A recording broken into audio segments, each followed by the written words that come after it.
भारतीय दर्शन में आस्तिक और नास्तिक दर्शन, किंतु आस्तिक और नास्तिक का अर्थ कई बार क्या होता है जिंदगी में, हम जो चीज पढ़ते या समझते हैं, जैसा हम मानते हैं, उसका अर्थ उसके विपरीत भी चला जाता है।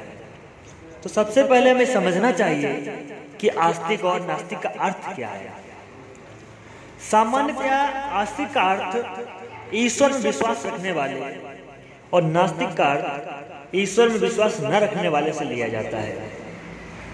किंतु भारतीय दर्शन के सभी आस्तिक दर्शन ईश्वर के अस्तित्व को स्वीकार करते हों या नास्तिक अस्वीकार करते हों, ऐसी बात नहीं है, क्योंकि यहाँ आस्तिक और नास्तिक का अर्थ दूसरा है। यहाँ मनु की परिभाषा कि नास्तिको वेद निंदकः,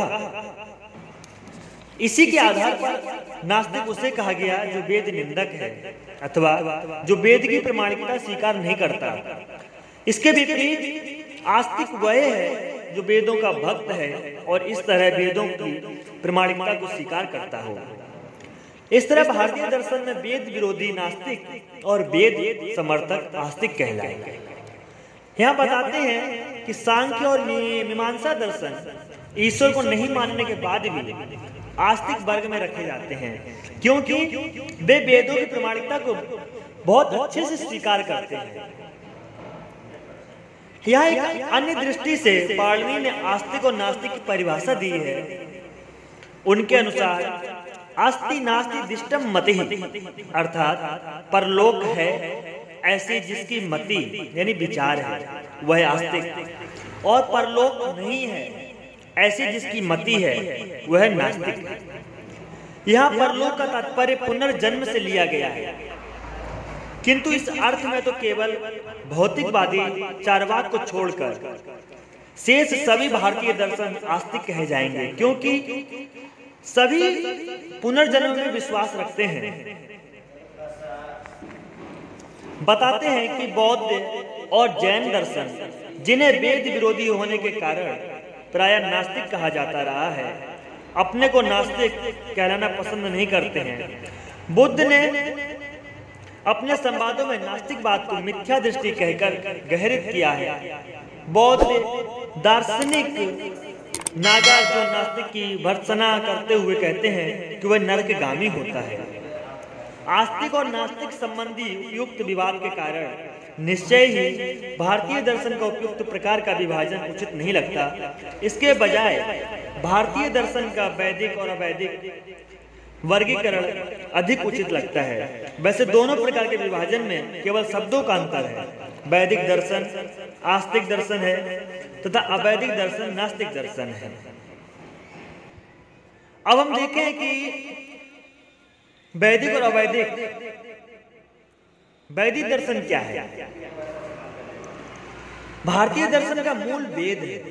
वेद न केवल भारतीय दर्शन केवल किंतु प्राचीन भारतीय सभ्यता, संस्कृति, आचार, नीति, धर्म और साहित्य के भी मूल हैं। इन वेदों की प्रामाणिकता को स्वीकार करते हुए जो दर्शन आगे चलकर प्रस्तुत हुए वे वैदिक दर्शन कहलाने लगे।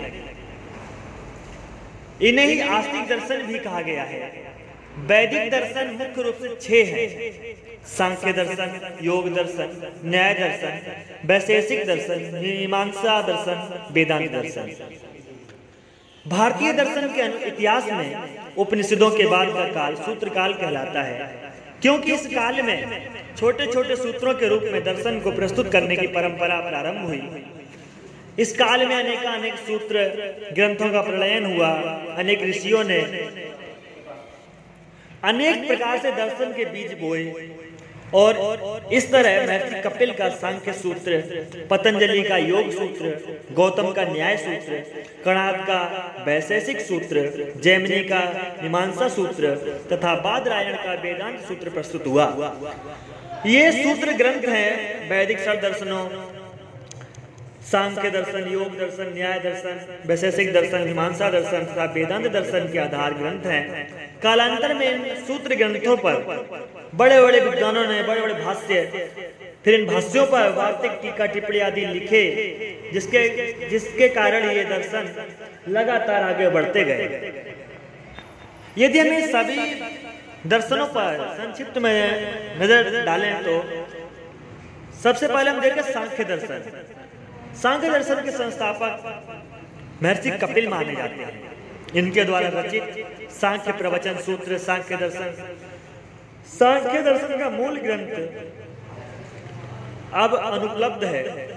इस सूत्र पर ईश्वरी कृपा, ईश्वरी कृष्ण की सांख्य कारिका की सांख्य दर्शन का प्राचीनतम ग्रंथ है। इसका उद्देश्य क्या था कि सांख्य दर्शन का लक्ष्य सम्यक ज्ञान द्वारा दुखत्रय, आध्यात्मिक, आदि भौतिक और आदि दैविक से जीव को मुक्त करना। जीवन में दुख बहुत है, किंतु जो मुख्यतः दुख है उन सभी बंधनों से मुक्त करना ही इनका उद्देश्य था। इसका प्रमुख विचार कि सांख्य दर्शन प्रकृति और पुरुष इन दो तत्वों को मूल तत्व कहलाता है। इनमें से पुरुष शुद्ध चैतन्य स्वरूप है, निर्गुण है, निष्क्रिय, दृष्टा मात्र तथा सुख दुख आदि से परे है।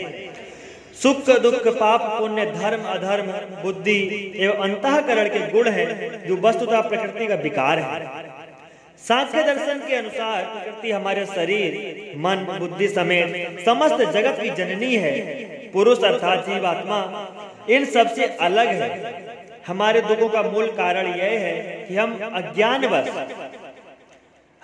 अज्ञानवश मन, बुद्धि, अहंकार और शरीर को जो प्रकृति है मैं यानी आत्मा मान बैठते हैं बिना आत्मज्ञान के, और फिर तरह तरह के दुख भोगते रहते हैं। सांख्य दर्शन विकासवाद का समर्थक है। उसके विकासवाद के अनुसार पुरुष और प्रकृति के संयोग से जगत का विकास होता है। इस विकास के फल स्वरूप 23 तत्व उद्भूत होते हैं। महत, बुद्धि, अहंकार, पंचतंत्र, महाभूत, पंच ज्ञानेन्द्रियां, 5 कर्मेंद्रियां तथा मन। इन 23 तत्वों में प्रकृति और पुरुष, यदि हम प्रकृति और पुरुष को इन दो तत्वों को जोड़ दें तो 23 से 25 तत्व हैं।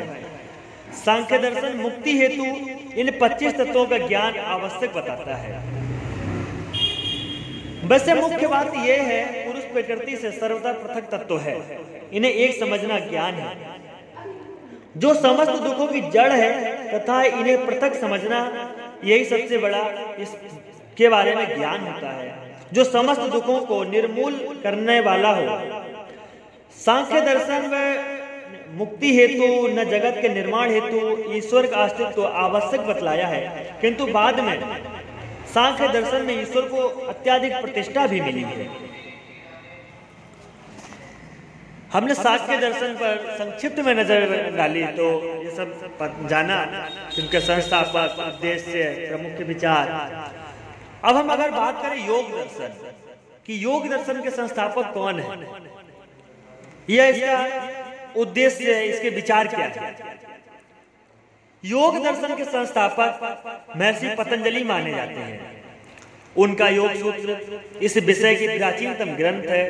वैसे योग दर्शन के बीच वेदों में भी स्पष्ट दिखते हैं। इनका उद्देश्य, योग दर्शन का उद्देश्य मनुष्य को मोक्ष प्राप्त करने का व्यवहारिक मार्ग बताना है। वह सांख्य दर्शन की तत्व मीमांसा केवल इस अंतर के साथ स्वीकार करता है कि तत्व 25 न होकर, जो अभी हमने जाने थे कि 23 तत्व और 2 प्रकृति और पुरुष यानी 25, किंतु योग दर्शन कहता है कि 25 न होकर के 26 तत्व हैं। एक तत्व और बढ़ाया योग दर्शन ने, वह 26वां तत्व ईश्वर है। ईश्वर वह तत्व है जो ध्यान में बड़ा सहायक होता है। वैसे इनके मुख्य विचार, वैसे तो योग का अर्थ जोड़ना होता है, पर योग दर्शन में योग का अर्थ आत्मा का प्रकृति से वियोग बताया गया है। योग का अर्थ समाधि भी कहा गया। वैसे योग समाधि में सहायक भी होता है। योग दर्शन में बंधन का कारण अविद्या को बताया जाता है, जिसके कारण चित्त की विभिन्न वृत्तियों से आत्मा घिर जाती है और चंचल चित्त को ही मैं मानने लगती है, और इस तरह नाना प्रकार के दुख उठाते हुए योग इन चित्त वृत्तियों के निरोध का उपाय बताता है। योग दर्शन में बंधन का कारण अविद्या को बताया जाता है, जिसके कारण चित्त की विभिन्न वृत्तियों से आत्मा घिर जाती है और चंचल चित्त को ही मैं मानने लगती है, और इस तरह नाना प्रकार के दुख उठाते हुए योग इन चित्त वृत्तियों के निरोध का व्यवहारिक मार्ग बताता है सिर्फ योग दर्शन। अष्टांग योग, कई बार सभी ने सुना होगा कि अष्टांग योग, किंतु अष्टांग योग क्या है? यह योग दर्शन द्वारा मुक्ति हेतु बताया गया क्रियात्मक प्रयत्न है। इसके 8 अंग हैं: यम, नियम, आसन, प्राणायाम, प्रत्याहार, धारणा, ध्यान, समाधि। सबसे पहले आता है यम। यम यम अर्थात अहिंसा, सत्य, अस्तेय, ब्रह्मचर्य और अपरिग्रह, ये 5 यम। अब नियम क्या है? कि नियम भी 5 हैं कि शौच, संतोष, तप, स्वाध्याय और ईश्वर प्रणिधान। आसन, ध्यान के लिए सुख पूर्वक बैठने का सही तरीका क्या होता है? आसन ही होता है। ध्यान के लिए बैठेंगे तो आप अगर एक आसन बैठ सकेंगे तो सबसे अच्छा और आसान तरीका होता है। प्राणायाम, श्वास प्रश्वास की गति पर नियंत्रण करना ही प्राणायाम होता है। प्रत्याहार, अपनी इंद्रियों को अपने बस में रखना, किंतु रखना सभी चाहते हैं, रख नहीं सकते, रख नहीं पाते। इसका कारण कहीं न कहीं हमारे अंदर योग की कमी होती है। उसके कारण ही ऐसा होता है। योग के माध्यम से हम अपनी इंद्रियों को अपने बस में कर सकते हैं। धारणा, चित्त को देश विशेष ध्येय में बांधना धारणा होती है। हम अपने अनुसार किसी के प्रति कुछ धारणा बनाएं, उसको कुछ संबंध में बांधें या किसी संबंध से आजाद करें, वो एक धारणा ही होती है। अब बात करते हैं कि ध्यान, कि ध्येय में वृत्ति का एक सा बने रहना ही ध्यान है।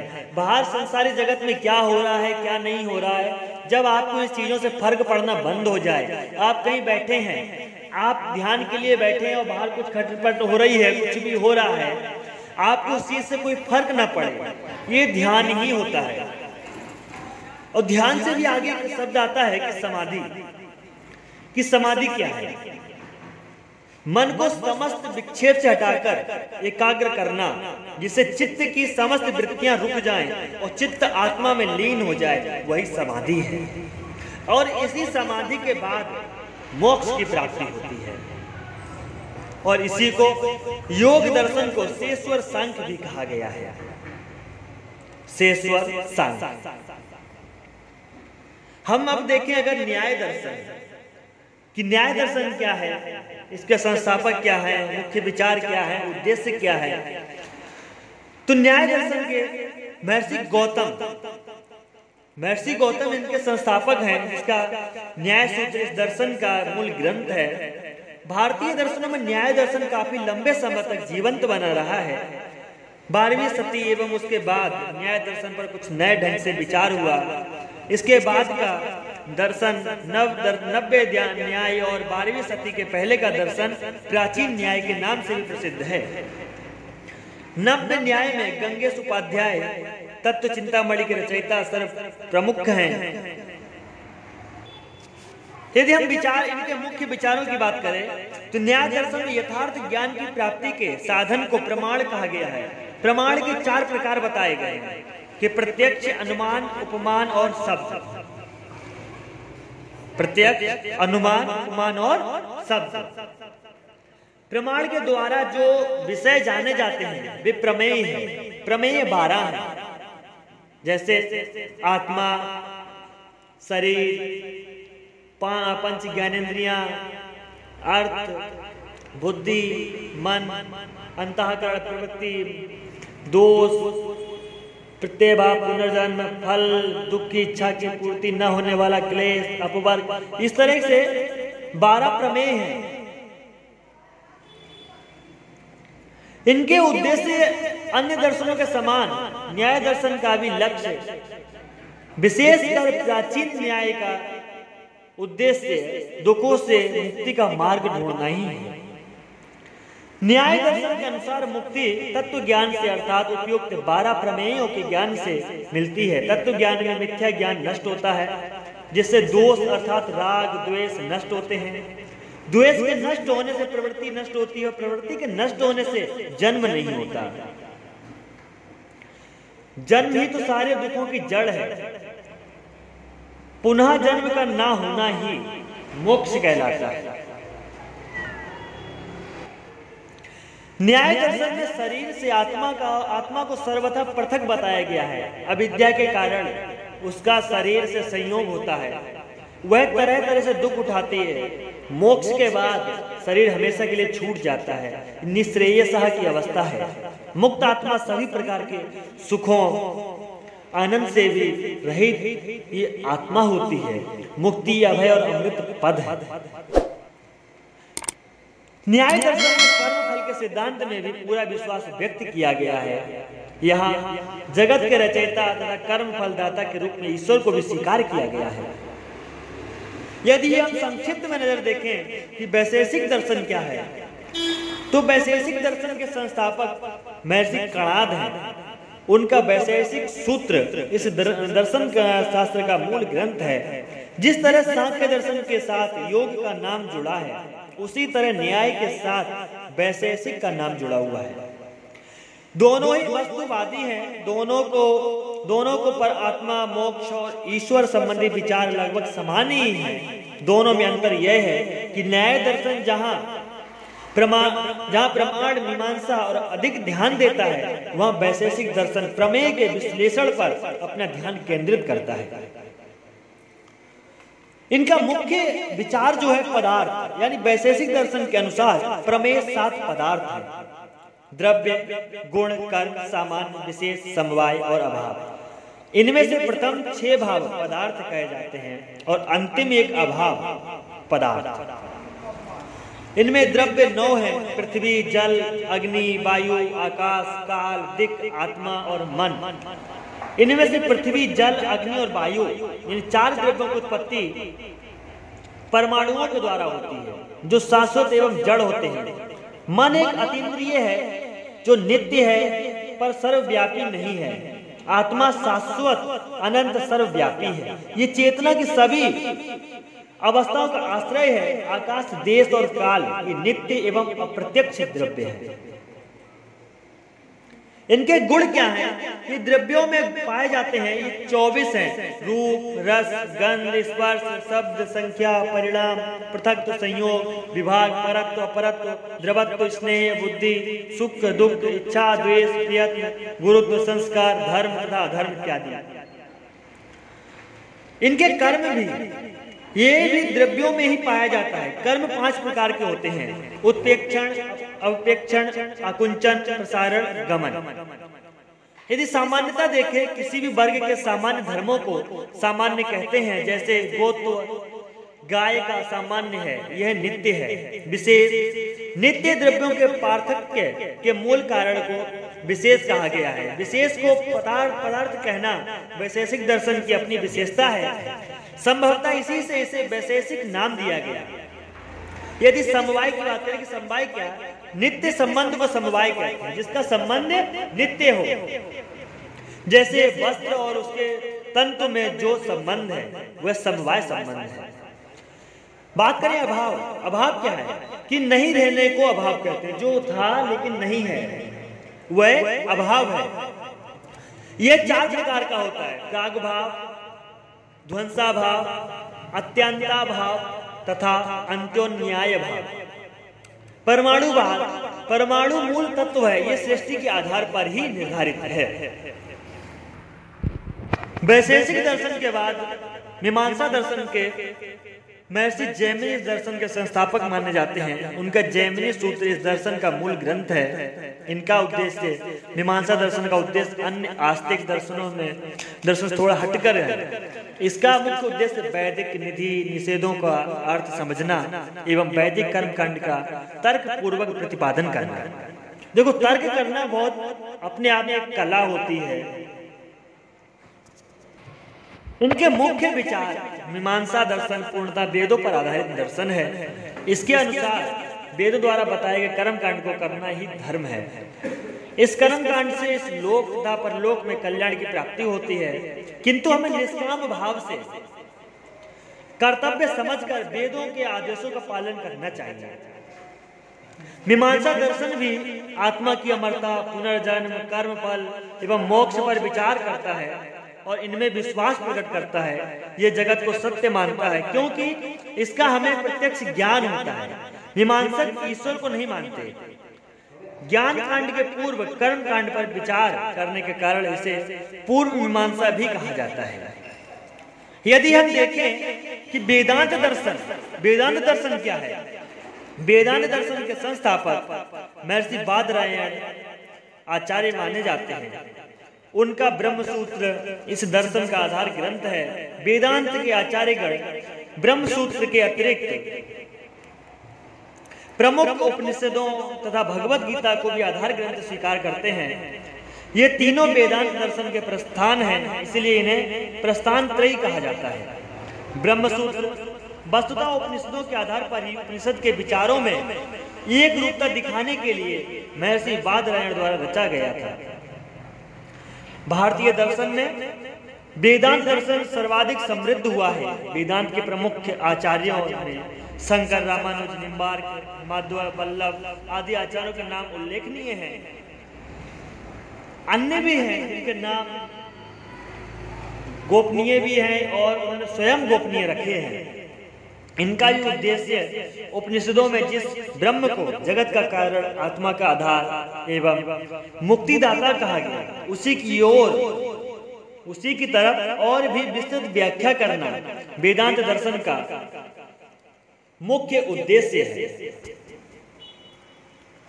मीमांसा दर्शन जहां वेदों के कर्म कांड की व्याख्या करता है, वहां वेदांत दर्शन उपनिषदों के कर्म ज्ञान कांड की व्याख्या करता है। उपनिषद वेदों के उत्तर भाग, वाद का भाग है, इसलिए इसे उत्तर मीमांसा भी कहा जाता है। इस तरह वैदिक कर्म के बजाय वैदिक ज्ञान की व्याख्या करना और इसी ज्ञान के आधार पर मुक्ति की व्याख्या करना वेदांत दर्शन का मुख्य उद्देश्य है। यदि हम बात करें कि इनके प्रमुख विचार क्या हैं, वेदांत दर्शन और अद्वैत दर्शन बादरायण के ब्रह्म सूत्र का पहला सूत्र है, अथातो ब्रह्म जिज्ञासा, अर्थात अब ब्रह्म की जिज्ञासा प्रारंभ होती है। इस ब्रह्म को वेदांत दर्शन में अद्वैत कहा गया है। यह अद्वैत यानी ब्रह्म न केवल जड़ जगत का अपितु हमारी चेतन आत्मा का भी आधार है। वेदांत दर्शन का मुख्य प्रयोजन ब्रह्म और आत्मा और जड़ जगत में क्या संबंध है ये जानना होता है, क्योंकि यह ज्ञान व्यक्ति के लिए, जीव आत्मा के लिए मुक्तिदायक ही होता है। किंतु इनमें आपस में क्या संबंध है, इस विषय पर वेदांतियों में मतभेद है। इसी आधार पर वे मुक्ति का पृथक पृथक मार्ग बताते हैं। शंकराचार्य जी आत्मा और ब्रह्म में तादात्म्य संबंध मानते हैं। इस संबंध का ज्ञान अहम ब्रह्मास्मि ही उनके अनुसार मोक्ष प्रदाता है। किंतु वेदांत के अन्य आचार्य दोनों में तादात्म्य संबंध नहीं मानते। जैसे रामानुज के अनुसार आत्मा ब्रह्म नहीं, ब्रह्म का अंश है। इसी से जीव अल्पज्ञ है, जबकि ब्रह्म सर्वज्ञ है। अतः मुक्ति हेतु आत्मा और ब्रह्म के तादात्म्य ज्ञान की नहीं, किंतु ईश्वर के प्रति उपासना या भक्ति सहित ज्ञान की आवश्यकता है। रामानुज इस तरह भक्ति मार्ग को मुक्ति का साधन बताते हैं। वेदांत के अन्य आचार्य भी भक्ति मार्गी होते हैं। बताते हैं कि शंकर के अतिरिक्त वेदांत के अन्य सभी आचार्य जगत को सत्य कहते हैं तथा शंकर के जगत मिथ्यात्व की कड़ी आलोचना करते हैं। वेदांत दर्शन में शंकर का दर्शन अद्वैत, रामानुज का दर्शन विशिष्टाद्वैत, मध्व का दर्शन द्वैतवाद, निम्बार्क का दर्शन द्वैताद्वैतवाद तथा वल्लभ का दर्शन शुद्धाद्वैतवाद के नाम से जाना जाता है। इन सभी ने न केवल भारतीय दर्शन को अपितु हिंदू धर्म को भी अत्यंत प्रभावित किया है। वैदिक दर्शन के उपरांत यदि हम श्रमण दर्शन पर विचार करें, वैसे तो ये सत्य है कि श्रमण एवं ब्राह्मण ये दो सांस्कृतिक परंपराएं भारत में प्राचीन काल से चली आ रही हैं। किंतु सामान्यतया यही माना जाता है कि वैदिक यज्ञों के विरोध में ही श्रमण दर्शन एवं संस्कृति अस्तित्व में आई है। ये घटना ईसा पूर्व 6वीं सदी की मानी जाती है। 6वीं सदी भारत में धार्मिक क्रांति की सदी थी। इस काल में आश्चर्यजनक रूप से वैदिक धर्म के विरोध में अनेक साधुओं, सन्यासियों और परिव्राजकों के संगठन बनने लगे। ये भिक्षा मांगते हुए सारे भारत में पैदल घूमते तथा तर्क द्वारा प्राचीन अंधविश्वासों, कर्मकांड तथा अंधश्रद्धा के विरुद्ध लड़ाई लड़ते। इस प्रकार की उत्तेजना इनके कारण चतुर्दिक फैल गई थी। यही श्रमण कहे गए। वैसे श्रमण का अर्थ, श्रमण शब्द श्रम धातु से बना है, जिसका अर्थ परिश्रमी होता है। किंतु यहाँ श्रमण उसे कहा गया जिसने परिश्रम किया है और फल स्वरूप शांति लाभ प्राप्त किया है।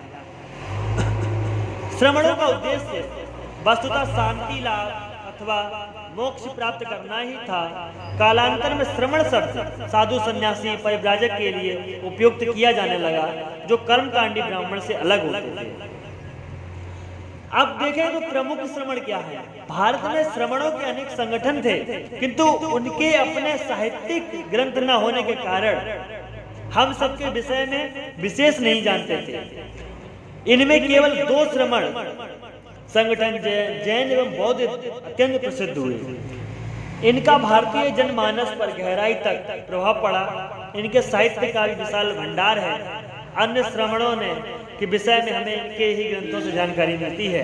आगे हम जैन, बौद्ध तथा अन्य श्रमण संप्रदायों के मतों की चर्चा करेंगे, पर उसके पूर्व श्रमण का ब्राह्मण अर्थात वैदिक दर्शन से क्या विरोध है, इस पर थोड़ा चर्चा करें।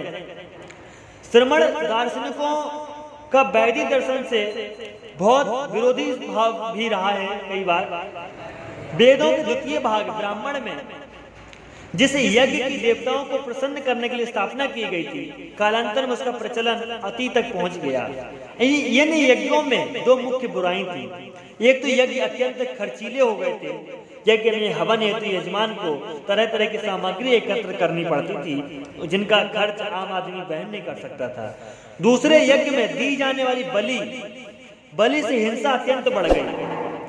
हालांकि वैदिक ऋषि कहते थे कि यज्ञ की हिंसा नहीं होती, किंतु जनमानस समझने लग गया था कि पुरोहित वर्ग यज्ञ के नाम से निरीह पशुओं की हत्या अपनी क्षुधा पूर्ति हेतु की करता है। अतः यह हिंसा भी लोगों को करने लगी थी। लोग इसका विरोध करने लगे थे।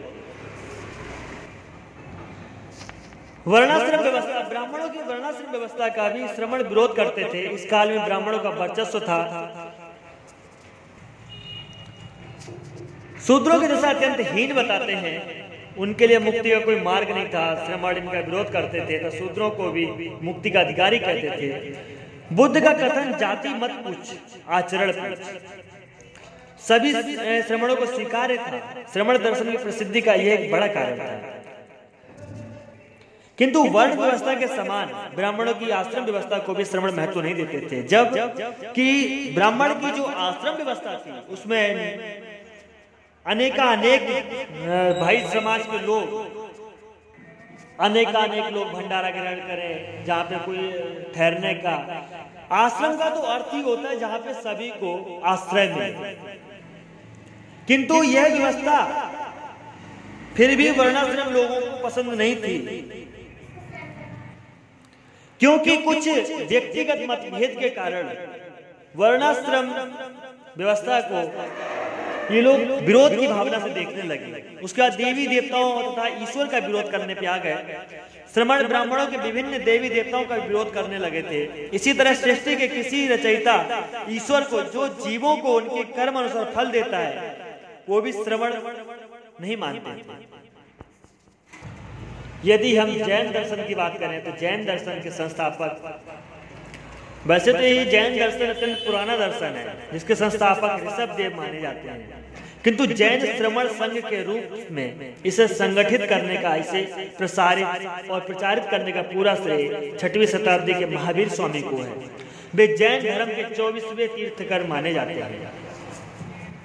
इनका उद्देश्य अन्य दर्शनों के समान जैन दर्शन का भी उद्देश्य मुक्ति प्राप्त करना ही है।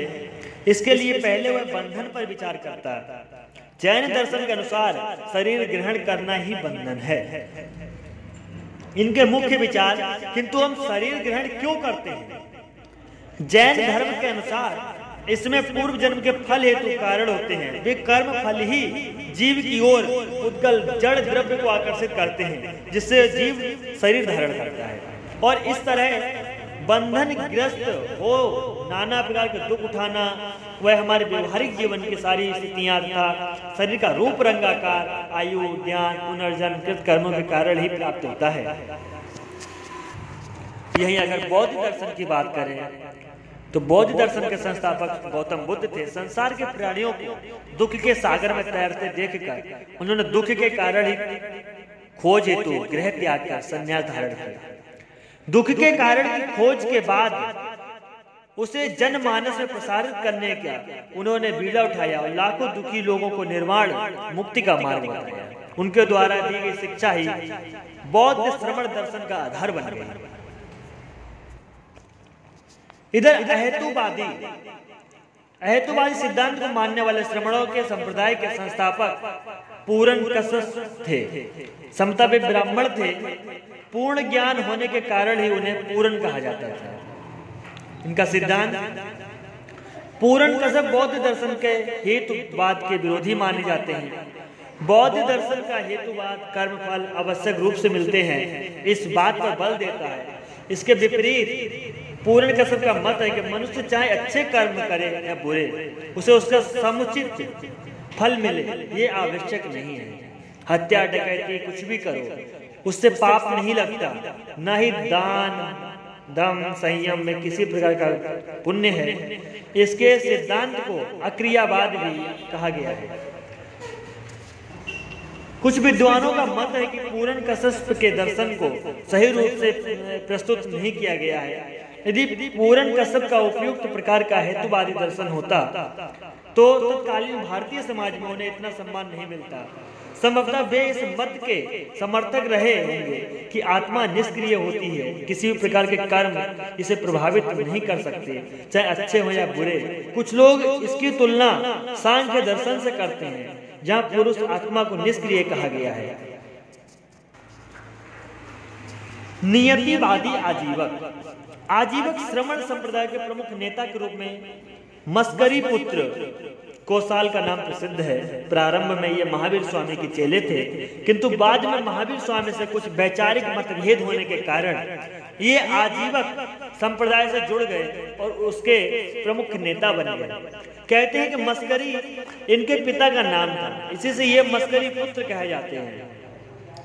एवं एक गौशाला में इनका जन्म हुआ था, इसलिए गौशाल भी कहे जाते हैं। बौद्ध धर्म ग्रंथ के अनुसार आजीवक नियतिवादी होते हैं।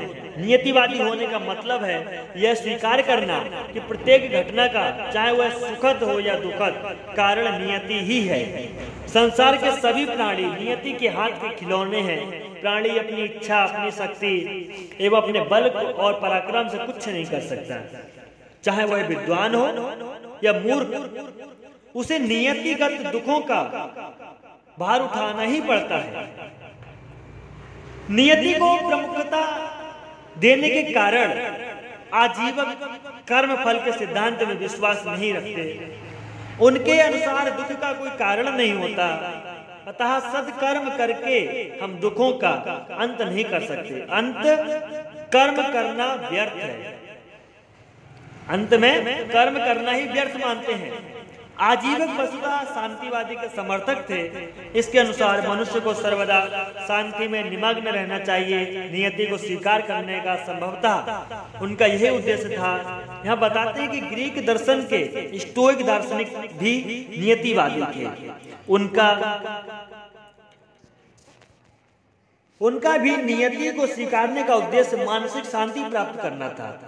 उनके अनुसार बुद्धि का सही उपयोग यही है कि नियति को मानना सिखाएं। वे कहते थे मनुष्य कुत्ते के समान है, जो एक गाड़ी में बांध दिया जाए उसे आगे बढ़ना ही है। अब वह उस पर निर्भर करता है कि वह खुशी खुशी आगे बढ़े या फिर दुखी होकर आगे बढ़े। बढ़ना दूसरे हर हालत में है। बौद्ध एवं जैन ग्रंथों में आजीविकों को नंगे, मलयुक्त एवं एकाकी रहने वाले कहा गया है तथा कुछ जिस प्रकार मछुआरे मछलियों को फंसाता है उसी प्रकार इन्हें भी मनुष्य रूपी मछलियों को फंसाने वाला बताया गया है। किंतु विद्वान के मत में यह कथन एक पक्षीय एक अंतरजित है। वैसे समाज में आजीविकों का प्रभाव था, उनके अनुयायियों को राजाओं से आश्रय मिलता था, इस बात के दर्शन शास्त्र से कई प्रमाण मिलते हैं। किंतु उच्छेदवादी अजित केस कंबल का नाम भी प्रमुख अवैधिक श्रमण विचारकों में आता है। कहते हैं कि मनुष्य के केसों का कंबल पहनने के कारण ये केस कंबल माने कहे जाते हैं। इनका सिद्धांत भौतिकवादी थे। इनके अनुसार 4 महाभूतों पृथ्वी, जल, अग्नि और वायु से मिलकर शरीर बना है। मृत्यु के उपरांत शरीर में स्थित जल में अग्नि, अग्नि में वायु, वायु में और पृथ्वी में समा जाती है तथा इंद्रियां आकाश में समा जाती हैं। उच्छेदवाद अजित का मत है कि शरीर के नष्ट होने के साथ ही मनुष्य के प्रत्येक कर्म नष्ट हो जाते हैं। मृत्यु के बाद मूर्ख और बुद्धिमान दोनों समान रूप से नष्ट हो जाते हैं। मृत्यु के बाद भी नहीं बचता, ये उच्छेदवाद है। यदि नैतिक विचार देखें, हमने अभी देखा कि अजित के अनुसार प्रत्येक कर्म मृत्यु को उपरांत समाप्त हो जाते हैं। इसका मतलब है कि हम पाप करें या पुण्य कर्म करें, इससे कोई फर्क नहीं पड़ता। वे कहते हैं पुण्य कर्म करने का कोई सुफल नहीं है, माता पिता की सेवा करने का भी कोई फल नहीं मिलता। पाप पुण्य, सत्य असत्य, ज्ञान, यज्ञ, दान, होम आदि बातें झूठी हैं। ये उनका व्यक्तिगत मत है। किंतु किसी का भी व्यक्तिगत मत यह आवश्यक नहीं कि हर कोई माने, ये उनका व्यक्तिगत विचार था। यही अगर हम अकृतावादी बौद्ध धर्म ग्रंथ के अनुसार प्रकृत कात्यायन की भी एक तीर्थकर थे। वे किसी धार्मिक संस्था के नेता भी थे तथा उनका समाज में सम्मानजनक स्थान था। कात्यायन उनका गोत्र नाम था, प्रकुब्ध संभवतः उनका नाम था, अथवा अत्यंत क्रोधी होने के कारण वे प्रकुब्ध कहे जाते हैं। प्रकुब्ध के अनुसार 7 कार्य अकृत हैं, अर्थात उन्हें किसी ने नहीं बनाया, जैसे पृथ्वी, जल, तेज, वायु, सुख, दुख, जीवन। कहीं कहीं 7 की जगह 6 कार्यों को बताया गया। सुख और दुख के स्थान पर आकाश को एक काय माना गया है। यदि हम संशयवादी की बात करें, बेल्ट के पुत्र संजय की गिनती भी अवैधिक श्रमण भिक्षुओं में होती है। बेल्ट के पुत्र संजय बुद्ध के समकालीन थे, संभवतः उनसे कुछ बड़े थे। ऐसा माना जाता है कि वे बौद्ध भिक्षु सारिपुत्ता मौद गल्यायान के गुरु भी थे। संजय संशयवादी थे क्योंकि प्रत्येक अस्तित्व में संदेह करते थे, जैसे परलोक है अथवा परलोक नहीं है। ये दोनों ही प्रश्न संजय की दृष्टि में संशयात्मक हैं। इनका हाँ में उत्तर नहीं दिया जा सकता। संजय ने उनके संशय इनकार को 4 प्रकार में कहा। परलोक है, परलोक नहीं है, परलोक है और नहीं भी है, परलोक ना है और ना नहीं है। कुछ विद्वानों का कहना है कि संजय को प्रयुक्त 4 संशय इनकार ही जैन दर्शन के सप्त भंगनीय तथा अनेकांतवाद के आधार पर है। संजय समस्त ज्ञान का निराकरण करते थे। इसके उत्तर में डॉक्टर राधाकृष्ण का विचार है कि केवल शांति की प्राप्ति के लिए जिज्ञासा तक ही वे अपने को मर्यादित रखना चाहते थे। इस तरह संजय के संशयवाद का प्रमुख लक्ष्य शांति की प्राप्ति है, किंतु संशयवादी होने के कारण निश्चय ही अन्य श्रमणों के समान वे भी कर्म फल में विश्वास नहीं रखे रहे होंगे। अनेक दर्शन देखे अभी हमने, जितने भी थे सभी के बारे में थोड़ा संक्षिप्त में थोड़ा सबके बारे में व्याख्या किया। अब दर्शन एवं धर्म हम पहले ही बता चुके हैं कि दर्शन का कि दृश्यते अनेन दर्शनम। दर्शन क्या है कि दृश्यते अनेन दर्शनम, जिसका अर्थ कि सूक्ष्म दृष्टि से गूढ़ सत्य की खोज करना और ऐसे सत्य की खोज करना जो चराचर जगत के पीछे छिपा हुआ है। क्योंकि दर्शन शास्त्र न केवल सत्य की खोज करता है, कपितु यह भी बताता है कि सत्य ही हमारी मुक्ति का हेतु है।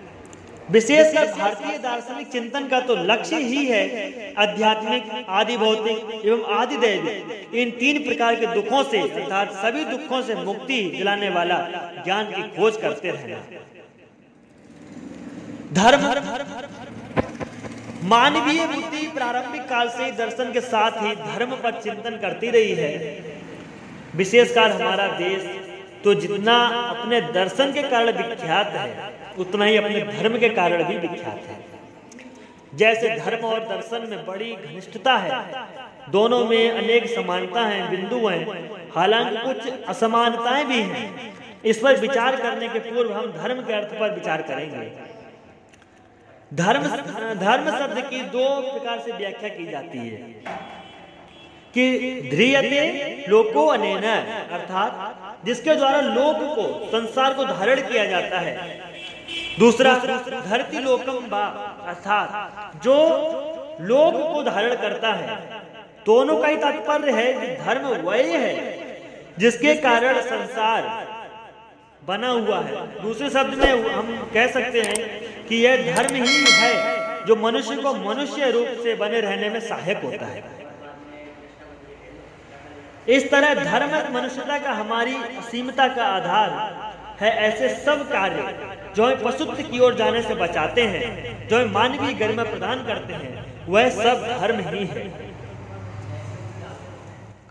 कहते हैं हमारे किसी कार्य से दूसरे को पीड़ा ना हो, दुख ना हो, उससे बड़ा कोई धर्म नहीं होता है। यदि हम बात करें समानता की, दर्शन और धर्म दोनों की कुछ समस्याओं में समानता है। ईश्वर का अस्तित्व, आत्मा का स्वरूप, आत्मा की अमरता, पुनर्जन्म, मानव जीवन का उद्देश्य एवं लक्ष्य, कुछ ऐसे सामान्य विचार हैं जिन पर दोनों ही विचार करते हैं। दूसरे शब्दों में दर्शन और धर्म की विषय वस्तु मिलती जुलती है। यदि हम बात करें असमानता, दर्शन और धर्म की समस्या में समानता का मतलब यह नहीं है कि दोनों की प्रत्येक समस्या एक ही है। दर्शन शास्त्र की कई ऐसी समस्याएं भी हैं, जैसे ज्ञान मीमांसा की समस्या, जिनका धर्म के लिए कोई महत्व नहीं है। हमारे ज्ञान के स्रोत इंद्रिय अनुभव अथवा बुद्धि है, इससे धर्म को कोई मतलब नहीं होता। इसके अलावा दर्शन और धर्म की समस्याओं के स्वरूप में भी अंतर है। दर्शन की समस्याएं जहां सैद्धांतिक होती हैं, वहां धर्म की समस्याएं मुख्यतः व्यवहारिक होती हैं। दोनों जिन विविध विधियों से इन समस्याओं पर विचार करते हैं, उनमें भी अंतर है। दर्शन शास्त्र प्रायः वैज्ञानिक विधि अपनाता है, वह आगमन, निगमन तथा तर्क और प्रयोग के द्वारा भी चिंतन करता है। इसके विपरीत धर्म मुख्य रूप से श्रद्धा और विश्वास की चीज है, अतः धर्म की विधियां भावना प्रधान होती है। परम तत्व की खोज में समानता, दर्शन शास्त्र हो या धर्म हो, दोनों कहीं न कहीं परम तत्व की खोज करते हैं। तो इन दोनों में वास्तविकता में क्या समानता है या नहीं? यदि है समानता तो क्या समानता है, या फिर क्या असमानता है, ये दोनों जाने। धर्म और दर्शन दोनों ही सृष्टि के आधार के रूप में ही परम तत्व की खोज करते हैं, और असमानता इस परम तत्व की प्रकृति या स्वरूप के संबंध में दोनों में अंतर है। धर्म अध्यात्म प्रधान होता है, वह परम तत्व या मूल तत्व को प्रायः ईश्वर का नाम देता है, किंतु दार्शनिक इस संबंध में पर्याय मतभेद रखते हैं। दर्शन का इतिहास बताता है कि दार्शनिकों ने इसका अलग अलग स्वरूप बताया है। कुछ ने अवश्य से आध्यात्मिक स्वरूप वाला कहा, पर कई ऐसे भी हैं जिसे भौतिक स्वरूप वाला कहते हैं। ऐसे भौतिकवादी किसी ईश्वर की सत्ता को स्वीकार नहीं करते, फिर वे दार्शनिक जो इसे आध्यात्मिक कहते हैं ईश्वर को मानते हैं। ऐसा नहीं है, जो ईश्वर को मानते भी हैं उनका ईश्वर धर्म के ईश्वर से पर्याय भेद रखता है। इसके अतिरिक्त दोनों में एक अंतर यह भी है कि दर्शन परम तत्व की खोज करता है, प्राय बौद्धिक संतुष्टि के लिए भी करता है। दर्शन परम तत्व की खोज प्राय बौद्धिक संतुष्टि के लिए करता है, जबकि धर्म आध्यात्मिक संतुष्टि के लिए परम तत्व की खोज करना चाहता है। वैसे भारतीय दार्शनिकों का लक्ष्य केवल बौद्धिक संतुष्टि कभी नहीं रहा। कहते जीवन छोटा हो या बड़ा, अच्छा हो या बुरा, किंतु हर किसी को अपने जीवन उच्च बनाना चाहिए या बनाने की कोशिश भी करते हैं। तो उच्च जीवन का लक्ष्य, मनुष्य उच्च प्रकार का जीवन व्यतीत करने की लालसा से धर्म की ओर बढ़ता है, क्योंकि सामान्य मनुष्यों को धर्म ही उच्च मूल्यों एवं नैतिकता की शिक्षा देता है। बताते हैं कि धर्म के समान दर्शन भी मूल्य, नैतिकता तथा उच्च जीवन की बात करता है। विशेषकर हमारे भारतीय दार्शनिकों का उद्देश्य तो केवल मोक्ष की प्राप्ति करना ही नहीं रहा है। वैसे पाश्चात्य दर्शन में भी सुकर्ता, प्लेटो जैसे ग्रीक दार्शनिक तथा मध्ययुगीन ईसाई दार्शनिक और समकालीन आस्तिकवादी एवं मानवतावादी जैसे दार्शनिकों ने भी मानव कल्याण को दर्शन का उद्देश्य माना है। इस प्रकार हम देखते हैं कि दर्शन और धर्म दोनों ही ये मनुष्य और समाज को ऊंचा उठाने में मदद के कारगर हैं। अब इनमें असमानता क्या है? क्योंकि जहां समानता होती है वहां कहीं न कहीं कुछ असमानता भी होता है। दर्शन और धर्म का लक्ष्य तो एक ही है, किंतु इस लक्ष्य की प्राप्ति के तरीके दोनों के अलग अलग हैं। धर्म अपने लक्ष्य को प्राप्ति में क्रिया को अधिक महत्व देता है, जबकि दर्शन चिंतन को अधिक महत्व देता है। पूजा पाठ, प्रार्थना आदि धर्म के अंग बन जाते हैं, जबकि दर्शन में बौद्धिक चिंतन की ही प्रधानता बनी रहती है। दार्शनिक का दृष्टिकोण संवेगहीन एवं तटस्थ रहता है, जबकि धार्मिक व्यक्ति में भक्ति भावना की प्रबलता होती है। देखें तो धर्म और दर्शन परस्पर एक दूसरे के पूरक होते हैं, दर्शन और धर्म। किंतु कैसे? इस प्रकार हम देखते हैं कि दर्शन और धर्म में जहां कुछ समानताएं हैं वहां कुछ असमानताएं भी हैं, किंतु ये असमानताएं ऐसी नहीं हैं कि हम उन्हें एक दूसरे का विरोधी कह सकें। वस्तुतः उन्हें एक दूसरे के पूरक कहना अधिक उपयुक्त है।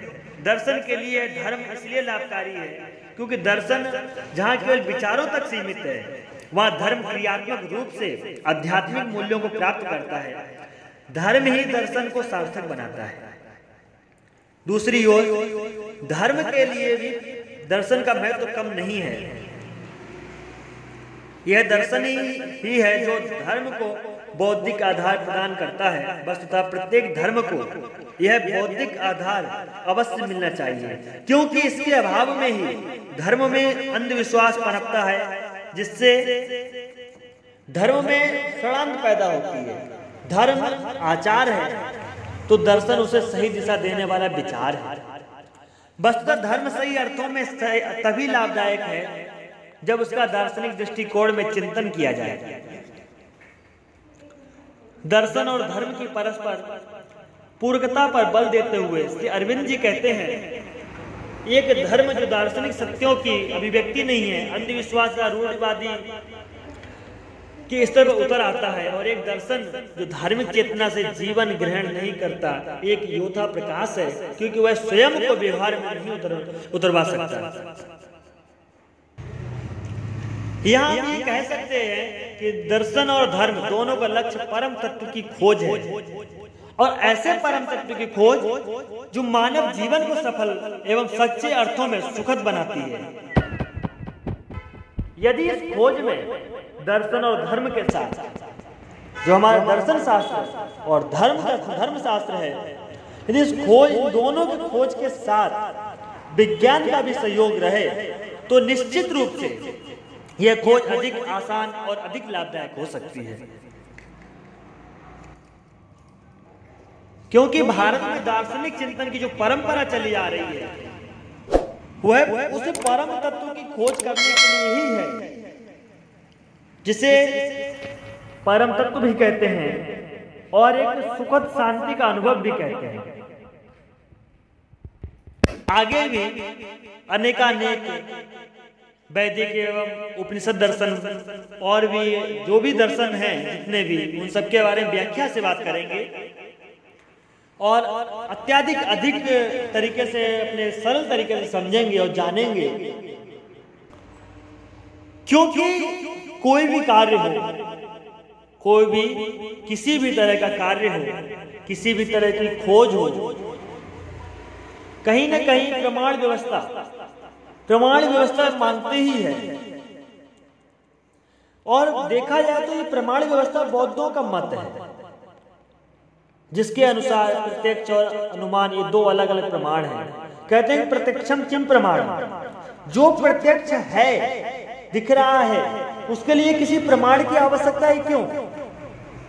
प्रमाण उसके लिए जरूरी होता है जो ना दिखे, जिसके बारे में हम कह सकते हैं लेकिन देख नहीं सकते।